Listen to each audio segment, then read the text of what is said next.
بولے اعوذ باللہ تعالیٰ، یہ اللہ تعالیٰ کو جواب دیں گے؟ تو یہ آیت بڑی سخت ہے۔ اگلے دن میں مجھ سے کسی نے سوال کیا، جی نہیں ان کا کہنے کا مطلب یہ نہیں تھا، تو پھر میں نے اسے سورۃ التوبہ کی آیت نمبر 65 پیش کی۔ یہ آیت یاد رکھیں ان کے لیے ریفرنس کے لیے، کہ اللہ تعالیٰ فرما رہا ہے کہ اللہ اور اس کا رسول اور اس کی آیتیں ہی رہ گئی ہیں کہ اس کے لیے تم مذاق کرو گے۔ اب اللہ تعالیٰ کی طرف سے گاڑا فتویٰ آ رہا ہے کہ یہ پکے کافر ہیں جو اللہ اور اس کے رسول کے ساتھ اس قسم کا مذاق کرتے ہیں۔ بولے اعوذ باللہ تعالی۔ لا تعتذروا، اے محبوب صلی اللہ علیہ وسلم ان سے فرماؤ مت بہانے بناؤ، قد کفرتم بعد ایمانکم، بے شک تم کفر کر چکے ہو ایمان لانے کے بعد۔ یہ کیا جی ہم تعویل کر رہے ہیں، ہمارا مقصد یہ نہیں تھا، کہنے کا مقصد یہ نہیں تھا، تم تو کافر ہو چکے ہو اللہ اور اس کے رسول کے ساتھ اس طریقے سے مذاق کر کے۔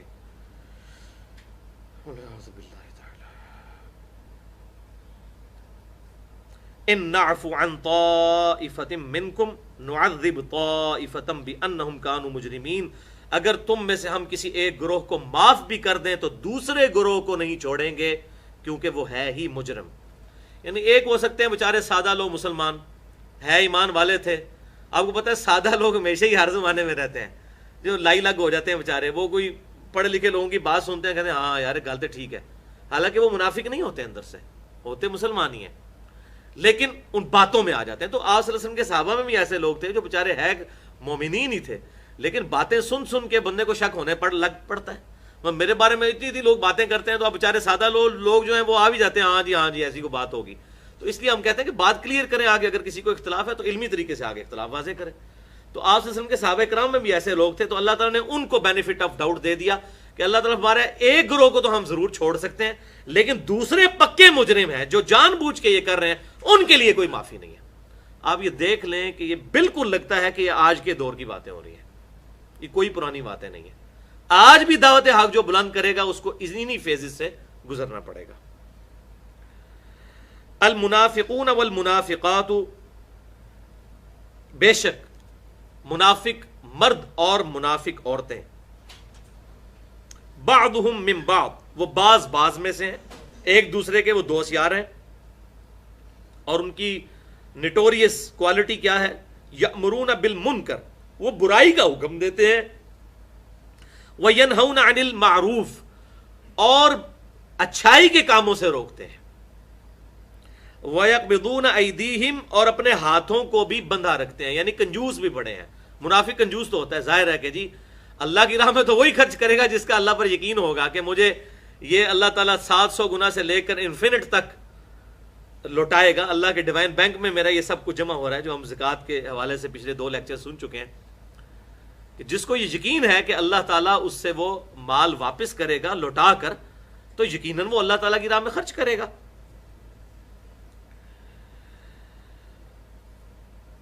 نسوا اللہ فنسیہم، انہوں نے اللہ کو بھلا دیا، اللہ نے بھی انہیں فراموش کر دیا۔ اب وہ اللہ کو چھوڑ چکے ہیں، خود انہوں نے اللہ تعالیٰ کو چھوڑا، اب اللہ تعالیٰ کی طرف سے ڈیوائن مہر لگی کہ اللہ تعالیٰ ان کے دلوں پر ایسی مہر لگا دے گا کہ بس اللہ تعالیٰ سے وہ غافل ہی ہو جائیں گے۔ بولے اعوذ باللہ۔ ان المنافقین هم الفاسقون، بے شک منافق ہی نافرمان ہیں، فاسق و فاجر ہیں۔ وعد اللہ المنافقین والمنافقات، اللہ تعالیٰ نے وعدہ کیا ہے منافق مردوں اور منافق عورتوں کے بارے میں، والکفار اور کافروں کے بارے میں بھی۔ اب دیکھیں اللہ تعالیٰ نے جب عذاب کی وعید سنائی ہے تو پہلے منافقین کا ذکر کیا ہے۔ اصل میں یہ زیادہ نقصان دہ ہے، کافر تو کھلے سامنے موجود ہیں، پتہ چل گیا یہ دشمن ہے، اور ایک آستین کے سانپ ہیں جو نمازیں بھی صحابہ کے ساتھ پڑھتے ہیں اور اندر سے جڑیں کاٹ رہے ہیں۔ تو اللہ تعالیٰ نے پہلا ان کا نام لیا کہ منافق مرد اور منافق عورتیں، مطلب عورتوں میں بھی اس طرح موجود ہیں، یہ صرف نہیں مرد ہی اس طرح کی حرکتیں کرتے ہیں، عورتوں میں بھی ایسی عورتیں منافق۔ والکفار، اور جو کافر ہیں، نارا جہنم خالدین فیہا، ان کے لیے اللہ نے وعدہ کیا ہے دوزخ کی آگ کا، اس میں رہیں گے ہمیشہ ہمیش۔ ہی حسبہم، یہی ہے ان کے لیے کافی، اصل یہ اس چیز کے مستحق ہیں کہ دوزخ میں رہیں۔ ولعنہم اللہ، اور اللہ تعالیٰ کی لعنت ہے ان پر۔ ولہم عذاب مقیم، اور ان کے لیے ہے وہاں پر ہمیشہ کا عذاب، ہمیشہ کا رہنے والا عذاب۔ کالذین من قبلکم کانوا اشد منکم، بالکل اس طریقے سے ان سے پہلے جو لوگ گزرے، یعنی ان سے پہلے بھی کئی انبیاء کرام علیہ السلام آئے اور انہوں نے اپنی قوموں کو دعوت دی، تو اس طرح کے جو منافقین ہیں وہ ان کی قوموں میں موجود تھے۔ کانوا اشد منکم قوہ، وہ قوت میں ان سے بھی زیادہ تھے، ان کو اپنی طاقت کا گھمنڈ ہے، ان سے زیادہ طاقتور لوگ تھے جن کو اللہ تعالیٰ نے پچھاڑ دیا۔ وَأَكْثَرَ أَمْوَالًا وَأَوْلَادًا، اور ان کے مال اور اولاد بھی ان سے زیادہ تھی، ان کافروں سے،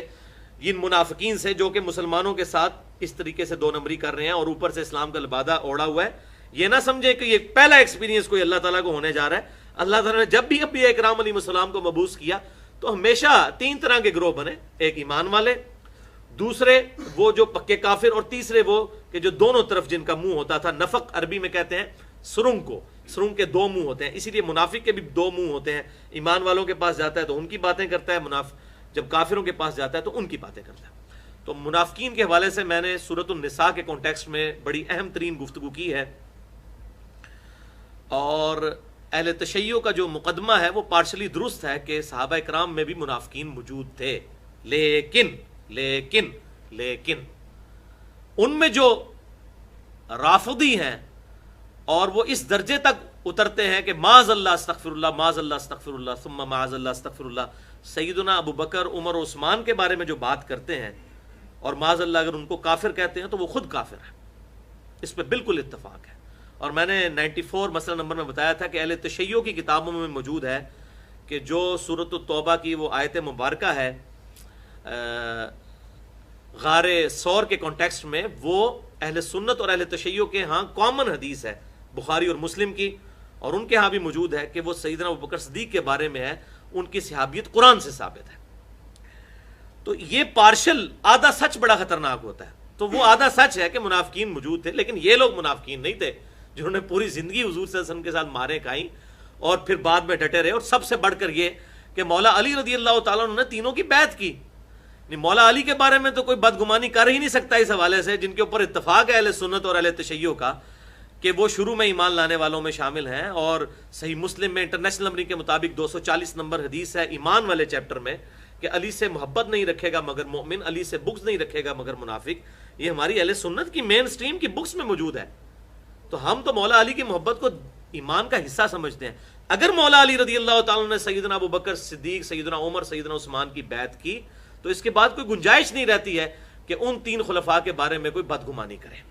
ورنہ تو معاذ اللہ یہی کفر جو ہے وہ حضرت علی کی طرف بھی لوٹ جائے گا کہ انہوں نے بیعت کیوں کی، والعیاذ باللہ تعالیٰ۔ یہ منافقین کچھ اور تھے، وہ موجود تھے، لیکن معاذ اللہ یہ کامل الایمان مومنین کے بارے میں ایسی بات کرنا بعض غالی قسم کے رافضیوں کی طرف سے، تمام تو نہیں کرتے۔ ایران کے اندر تو اکثریت ایسے اہل تشیع کی ہے کہ جو خلفۂ راشدین کو مانتے ہیں، ایون ان کی طرف سے جو فلمیں بھی بن کر آ رہی ہیں۔ امام علی علیہ السلام ایک فلم بنی ہے تقریباً 22 قسطوں پر، سیدنا علی رضی اللہ تعالیٰ کی مبارک زندگی کے آخری 10 سال فلمائے ہیں، اور کمال انہوں نے وہ بنائی ہے۔ اس میں کچھ غلطیاں بھی ہیں لیکن اوورآل اپنی تھیم کے اعتبار سے تو اس میں پورا ان کا پوائنٹ آف ویو یہی ہے کہ سیدنا علی رضی اللہ تعالیٰ عنہ سیدنا ابو بکر اور عمر کی خلافت کو زندہ کرنا چاہتے تھے، جس خلافت کو سپائل کر دیا تھا سیدنا عثمان غنی رضی اللہ تعالیٰ عنہ کے دور میں چند ناتجربہ کار گورنروں نے، سیدنا عثمان نے نہیں، ان کے چند ناتجربہ کار گورنر جن کے بارے میں بخاری اور مسلم میں آتا ہے شراب پی کے وہ نمازیں پڑھایا کرتے تھے، اور پھر صحابہ میں بڑا ریونج سیدنا عثمان کے خلاف کھڑا ہوا ہے۔ یہ علیحدہ سے ایک دردناک سٹوری ہے جو کہ حقیقت ہے۔ بہرحال سیدنا عثمان غنی رضی اللہ تعالیٰ عنہ کا آخری وقت تک سیدنا علی نے ساتھ دیا اور پوری کوشش کی کہ معاملہ اس حد تک نہ جائے۔ تو ان ڈاکومنٹریز میں یا ان فلموں کے اندر بھی وہ سیدنا ابوبکر صدیق، سیدنا عمر، عثمان کو صحیح طریقے سے پریزنٹ کرتے ہیں کہ وہ خلفۂ راشدین ہیں۔ اب یہ پاکستان کے اندر کچھ انڈیا کے اندر جو اہل تشیع میں رافضی قسم کے لوگ ہیں، وہ صحابہ کرام علیہ رضوان کے بارے میں جو بکواسات کرتے ہیں، اللہ تعالیٰ ان کو ہدایت دے، پیار محبت سے سمجھانا چاہیے۔ مسئلہ یہ ہے کہ ان کو یہی کچھ بتایا گیا، تو اب ہمارا یہ کام نہیں کہ ہم کسی کو کافر ڈکلیئر کر کے تو اس پہ فتوے لگائیں، بلکہ اس کو بتایا جائے کہ بھائی یہ چیز کرو گے تو یہ کفر میں چلی جائے گی، آپ کو مسلمان ہی سمجھتے ہیں، تعویل کی غلطی لگی ہوئی ہے، اپنی اصلاح کر لو۔